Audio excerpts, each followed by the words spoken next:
This Saturday is UFC Vegas 104, Marvin Vettori versus Roman Dolidze, and this is going to be my full card predictions. I know it's a little bit late, but better late than never, and what a banger card we have.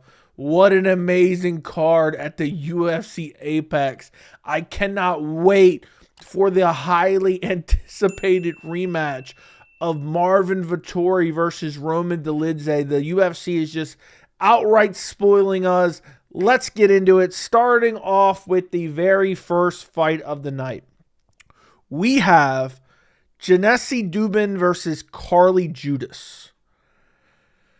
You know, there's a reason I never look at odds because sometimes it really confuses me.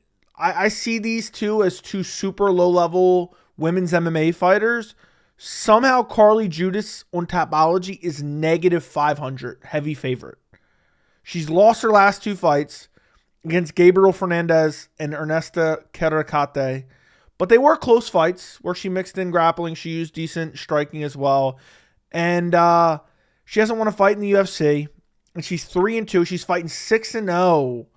I forgot how to pronounce her first name. I think it's Yuneisy Duben, who came on Dana White's Contender Series, was a heavy underdog against Shannon Clark, and got that brutal one-punch KO. For some reason, she's like a heavy underdog. I don't get it, and it confuses me. But she's game. I do think Judice is actually decent, considering, you know, she went to split decisions with Gabriel Hernandez and Ernesto. But I don't know how good. I mean, both, let's be honest, they're both scrubs. And what's crazy is Duben's wins. You ready for this? 5-0 Shannon Clark on Dana White's Contender Series. Before that, 0-0, 0-0, 0-0, and 0-0. 0-0. She's beat every person she beat prior to Dana White's Contender Series was 0-0, had 0 fights. But Carli Judice, not much more. She had her 2 losses in the UFC where she went to split decision. Essentially, we're elevating her off a loss. Before that, she beat 3-3, 1-3, and 1-8. So I think this is a pick'em fight. I'm going Duben. She seems like a dog, nasty KO power. You know, she's got a bunch of TKO finishes, even though they're just women off the street. I'm picking her to get it done. I'm going to say she gets it done via decision since Carli Judice looked decent in both of her losses. But I'm not going to pick Carli Judice to win just because she's a heavy favorite on Tapology. And she, you know, we're going to give her a participation trophy, essentially. I'm not picking. I'm going Yuneisy Duben. Next fight on the card. Talk about low-level women's MMA. We have Josiane Nunes versus Priscilla Cachoeira. Good power, absolutely no grappling at all. She's lost 3 out of her last 5. She got submitted by Jasmine Jadavicius. She got submitted by Miranda Maverick. Her last win was against Ariane Lipsky. Lost to Jillian Robertson, got finished there. She's 36 years old. She's a cheater. She tried to eye gouge Jillian Robertson, but she got rear naked choke. Josiane Nunes on a 2-fight losing streak. She lost to Jacqueline Cavalcante in her last fight via split decision. Lost to Chelsea Chandler before that, which is a horrible look. I could really see this fight going either way. I feel like a lot of women's MMA fights are literally just flip a coin and whoever wins, wins. But I think Nunes has a grappling advantage that she will be able to exploit. And Cachoeira is strong, but her grappling technique and her takedown defense is kind of shit. So I'm going to pick Josiane Nunes to get it done. I'm going to say she gets it done via decision. I'm not picking Priscilla Cachoeira. I know, you know, when she's in these wars and she's marching forward and she's throwing power shots, you know, she seems like she may be good, but she's really not. She's really not. And I think Josiane Nunes, you know, having a decent fight with Jacqueline Cavalcante, who I think is really solid for the weight class, for lack of a better term. And also Nunes can mix in the grappling, where Priscilla Cachoeira has a massive hole in her grappling. I'm going to go Josiane Nunes to win via decision. Next fight on the card. This is actually a banger fight. We have Daniel Barez versus André Lima. André Lima was the guy that got bitten, and the guy was DQ'd against him, who was that? It was Igor Severino. It was a close fight up until that point. And Lima kind of showed his biggest weakness in that fight, which is his takedown defense. but he's really good at getting up off the bottom. He doesn't have the best takedown defense, but he's good at getting up off the bottom. Since then, he went to a split decision with Mitch Rapazzo, which doesn't look that great. I don't think it really should have been a split decision, though. And then he beat Felipe Dos Santos after that. Daniel Barez, coming off a win over Victor Altamirano, almost finished him in the first round. Before that, lost to Jafel Filio, got submitted there. Listen, Daniel Barez is actually pretty solid standing. Doesn't really mix in the grappling all that much. And I just think André Lima is just... I just think he's more technical on the feet. And he's super well-rounded. He's really solid everywhere. He's undefeated. And it's not like Barez is bringing him something he's never seen before. He's going to go out there and strike with Barez. He has an 1.5 inch reach advantage. He has an inch height advantage. It doesn't really mean all that much. So they're basically the same size. Barez is not going to go out there and try to take him down and control him nonstop. And that is really Lima's weakness, is his takedown defense. And even then, he's really good at kind of scrambling and getting back up, working to the fence, finding his way back up, getting bit up against the fence as well. With, what was it, Chris Tione? He's yelling, stop. He's like a mile away. Stop. Stop. And he's wondering why they're not stopping when he's 65 feet away. But that's besides the point. I think Lima wins. I'm going to pick Lima to get it done. I think Barez could win this fight. I think Barez has nasty power in his hands. He's very explosive early and fast early. But I just think Lima's technically sound and technically better. Has good kicks, has good takedown defense. It can work well, if he does get taken down. I'm going to pick André Lima to get it done via decision. I'm going to say he wins via decision. Next fight on the card, more women's MMA.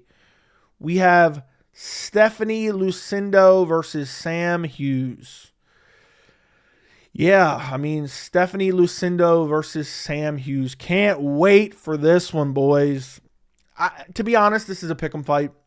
I feel bad saying this for every women's MMA fight. I flipped and flopped back and forth trying to make my pick on this. Sam Hughes coming off a split decision win over Victoria Dudakova. Before that, lost to Yasmin Howergy. Before that, beat Jacqueline Amorim.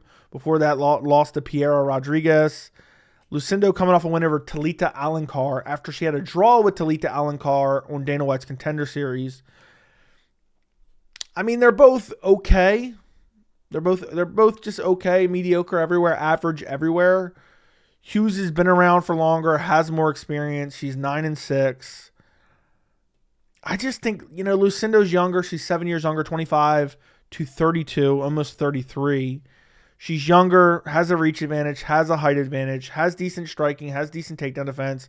Hughes is just really average everywhere, and I think Lucindo's a little bit better striker.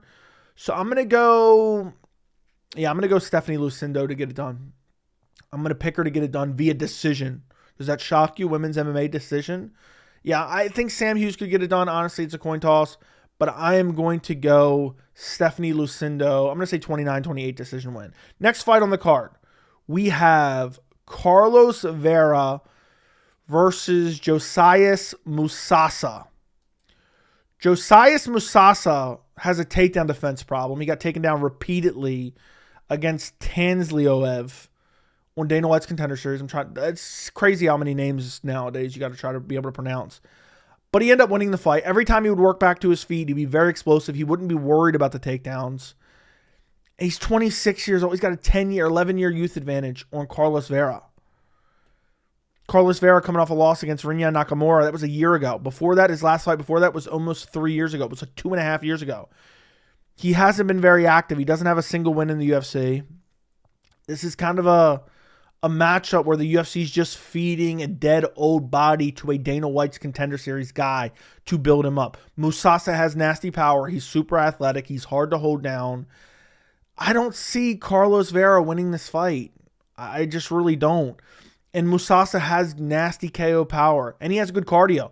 Even though, like, a lot of these guys you see that are, like, super explosive on the feet and, like, march forward and look for a KO, usually they gas out after a round or two.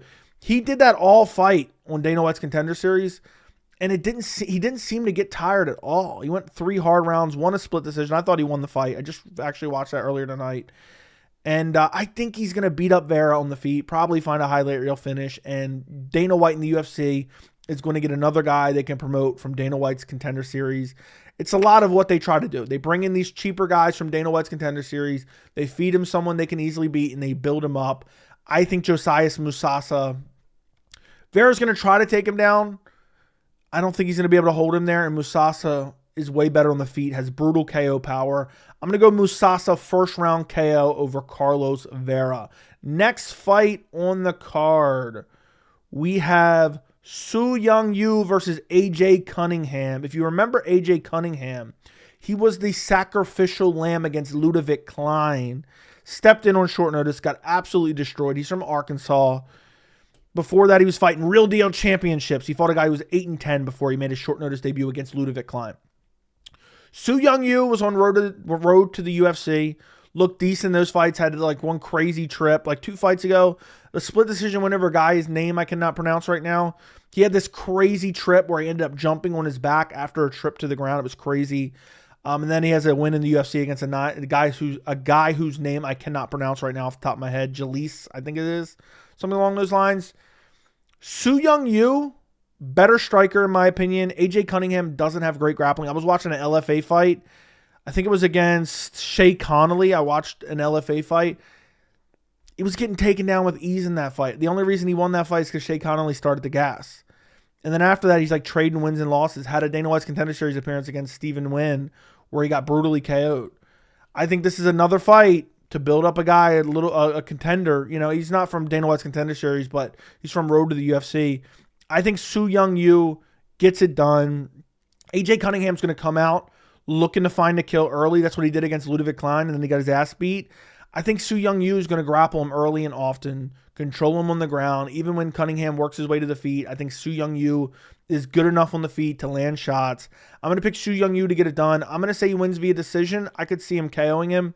I could see him finding a finish on the ground. But I'm just going to pick Seung Yu via decision. Next fight on the card, the featured prelim. What a banger. We have Waldo Cortes-Acosta versus Ryan Spann. And I believe this is at heavyweight. This is going to be at heavyweight according to Tapology. Oh, man. NPC heavyweight versus Ryan Spann, Mr. Inconsistent, who has crazy power, who's lost 3 out of his last 5. He beat Ovince St. Preux, who's a dead body. Before that, lost to Bogdan Guskov, got KO'd. Lost to Anthony Smith. What a horrible look that is. Lost to Nikita Krylov and beat Dominic Reyes with a jab. Waldo Cortes-Acosta exposed Robelis Despain in his last fight. Before that, Andrei Arlovsky. Before that, Lucas Dresky actually got a finish, even though he has no power. I know the popular pick. Let me actually look on Tapology. Yeah. 57% is picking Waldo Cortes-Acosta. I do wonder how Ryan Spann is going to look at heavyweight. He was always a massive light heavyweight and always had a cardio issue. I'm wondering if it was because he was moving up or if it was because he was cutting weight to get there. Maybe he's one of those guys that's not necessarily a heavyweight, not necessarily light heavyweight. Waldo Cortes-Acosta is just a chubby heavyweight. He's one of those in-between guys as well, and doesn't really have KO power, has okay leg kicks and, decent defensive, grappling where you can stuff the takedowns. But I think, look, I'm going to pick Ryan. This is going to be one of my worst picks of all time if I'm wrong. I'm going to pick Ryan Spann first round KO. Ryan Spann's nasty early, up at heavyweight. I think he's going to be one of those guys. Heavyweight is garbage. Heavyweight is straight up garbage. It's NPC heavyweight after NPC heavyweight after NPC heavyweight. And I could see Ryan Spann just going up and KOing Waldo Cortes-Acosta just because. So I'm going to pick him to get it done. I'm going to say first round KO Ryan Spann. But also, I could see Ryan Spann winning just because maybe without the weight cut, he has better cardio. But Waldo Cortes-Acosta is very hittable. And he's like super slow paced. I can see Ryan Spann coming out there, blitzing him early, brutal KO in the first round. That's what I'm going to go with. Next fight on the card, the first fight opening up the main card, we have Seung Choi versus Kevin Vallejos. I believe is how you pronounce it. Kevin Vallejos, if you're wondering where you know him from, he fought Gian Silva on Dana White's Contender Series and had an outright brawl with him. Super competitive fight. Even though it's a loss and I don't believe in giving out participation trophies, how well has that aged now? Because to have a competitive fight with Gian Silva, who's now fighting, close to get to the top 15 rankings of featherweight, and he looked good in that fight, man. His boxing looked good. His chin looked unbelievable. And since then, he's reeled off 3 straight wins. He got a return to Dana White's Contender Series, got a KO win. and now is getting an opportunity in the UFC against Seung Choi, who's lost 4 out of his last 5. Okay, he got absolutely ran through by Steve Garcia. His last win was Jarno Aarons. Jarno Aarons was clipping him on the feet. Before that, got KO'd by Mikel Trizano. Before that, lost to Josh Holobaugh. Before that, got finished by Alex Caceres. I'm telling you, the UFC sets these guys up from Dana White's Contender Series with winnable matchups. I'm going Kevin Vallejos. Seung Choi's a decent striker, but he does get touched. Again, he got touched by Jarno Aarons, who isn't the best striker. I think Kevin Vallejos is a better striker than him and has good power. I'm going to see him putting him out. I'm going to go Kevin Vallejos via second round KO. 14-1, only lost to Gian Silva against a guy who's 11-7 now, lost 4 out of his last 5, has gotten finished quite a few times, known to be a bit chinny, and Vallejos has really good striking. I'm going to pick Kevin Vallejos, second round KO. Next fight on the card, I'm going to butcher this name, and I just looked it up how to say it again right before I recorded this video. So forgive me for that. Dajar Nurgozhay, I think is how you pronounce it. That's how they're pronouncing it on Dana White's Contender Series. So Dajar Nurgozhay versus Brenson Ribeiro. This is a fun fight. This is a very fun fight. And to be honest, either guy could win. But I'm going to go with the 10-0 guy from Kazakhstan, okay? Kazakhstan, sorry. I don't know why I just butchered that as I was trying to read it off my screen.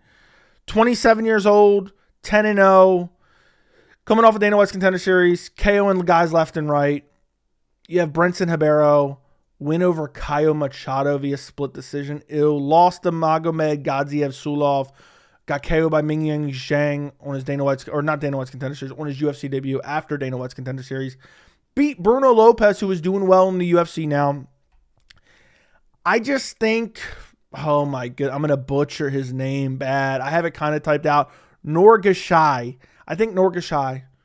I'm probably really butchering it. I think he's going to find the KO. I think Ribeiro's way too reckless on the feet, leaves his chin up in the air, and I just think, a guy from Kazakhstan, 10-0, with nasty KO power, will make him pay for it and brutally KO him. I'm going Nurgozhay. I'm going to pick him via first round KO over Brenson Ribeiro. But I could see either guy landing, either guy being able to put, I could see Ribeiro putting him away. But he's too reckless, man. I just think he's way too reckless. And I think that's what this fight comes down to. He's too reckless. He's going to get clipped on the chin. I think he can be out-grappled as well. And I see him getting put away in the first round. Next fight on the card, we have Damon Blackshear versus Cody Gibson. You know what's crazy? I feel like, I don't want to say these are easy picks, but I feel like a lot of these fights are like kind of no-brainers. Like even if somehow the other guy wins, like, okay, you have to go with this guy. I'm going Damon Blackshear. I'm actually high on Damon Blackshear. I know he's lost 2 out of his last 3. He beat Cody Stamann in his last fight, submitted him there. Lost to Montel Jackson, got KO'd there. Not a horrible loss. Lost to Mario Batista, who's actually doing things within the division. Before that, got a twister against Jose Johnson. Before that, Luan Lacerda, ground and pound TKO. Cody Gibson, Chad Anheliger, win there, and Brian Kelleher. Before that, lost to Miles Johns and Brad Katona. Cody Gibson's kind of one of these gritty guys who marches forward, who has, decent skills really everywhere. But I think Damon Blackshear's grappling and jiu-jitsu advantage will be very significant in this fight. And I think he'll be able to grind out time on top. I think his striking is good enough to keep up with Cody Gibson's striking. Cody Gibson puts on a high pace, but he really, I don't know. It's just, he's an NPC. Okay, I know that's not great analysis, but I just don't see him getting it done. He's 37 years old, and he just kind of marches forward. He seems like he's been the same skill set for ages. I don't feel like he's improved at all. And while, there might be some guys with horrible gas tanks that maybe he could expose, I don't think it's going to happen.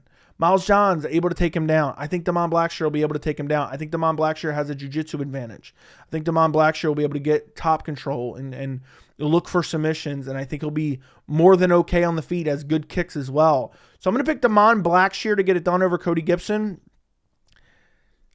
To be honest, Cody Gibson would have to just be way better than I thought he was to get it done over Damon Blackshear, or there'd have to be something fluky for Cody Gibson to get it done. I think you could see Blackshear get a sub, in this fight. But I'm not super confident in that. So I'm going to pick them on Blackshear to get it done via decision. Next fight on the card, we have Alexander Hernandez versus Kurt Holobaugh. Man, Alexander Hernandez is so inconsistent. It's hard for me to pick him, man. It's really hard for me to pick him. It really is.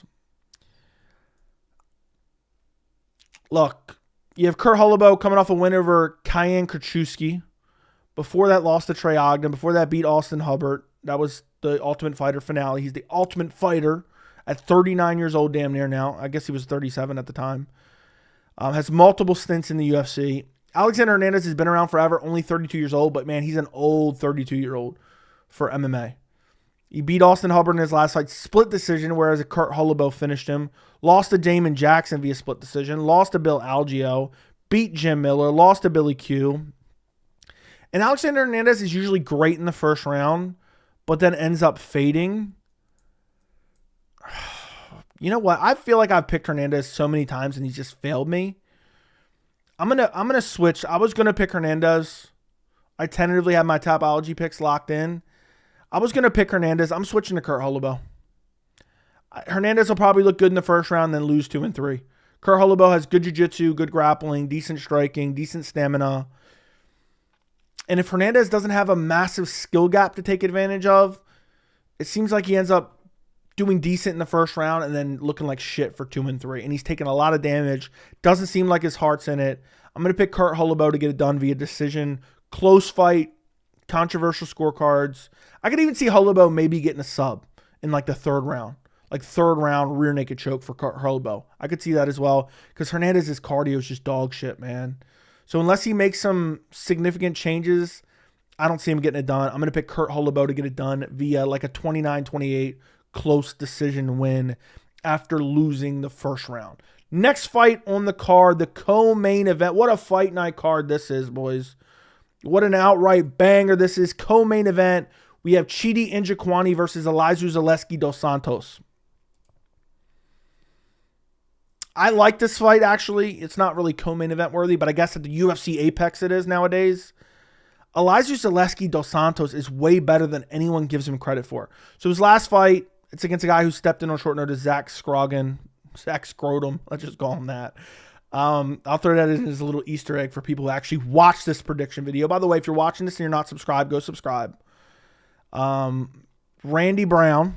Lost to Randy Brown in a close fight. Before that, went to a draw with Renat Fakhretdinov. Almost finished Renat in the third round. Before that, Abubakar Nurmagomedov split decision win. Before that, beat Benoit Saint-Denis that everyone was hyping up. Chidi Njokuani lost 3 of his last 5. Beat Jarrett Gooden. Beat Reese McKee. Lost to Mikhail Olashechek. Lost to Albert Duraev. Lost to Gregory Rodriguez. Been KO'd in 2 out of those 3 losses. Dos Santos is filthy everywhere. Super athletic, nasty KO power. Has been around forever. He's 38 years old, but at the end of the day, it's like not like Chidi Njokuani's a spring chicken either. He's 36. So I think Zaleski dos Santos, I think it'll be a striking battle. It'll be a close striking battle early, but I think dos Santos has more dog in him. I think dos Santos is grittier. I think dos Santos has more finishing ability. Chidi Njokuani has good elbows, good clinch work in close. Dos Santos is good as well. Plus, I think he can mix in the takedowns. You know, he has a spinning wheel kick finish, I believe, against Sean Strickland from years ago. He's dynamic. I still think he's decent. He has good cardio. He showed that in the Renat fight. I'm going to pick Elizeu Zaleski to get it done. I'm going to pick him to get it done via finish. I'm going to say second round TKO for Elizeu Zaleski dos Santos. Chidi Njokuani's decent. 24-10. Lost 3 out of his last 5. I know he's got wins, but Jarrett Gooden, he's decision winning. Jarrett Gooden, Reese McKee, split decision over Reese McKee. I think Elizeu Zaleski dos Santos will find a kill shot at some point, hurt Chidi Njokuani, and dos Santos has killer instinct. There's some guys, you see it all the time. Well, they'll hurt a guy and then back off because they don't want to blow their load. Damn, I'm saying a lot of stuff in this co-main event. Zaleski dos Santos will go after him and find the finish. I'm picking Elizeu Zaleski dos Santos, second round TKO.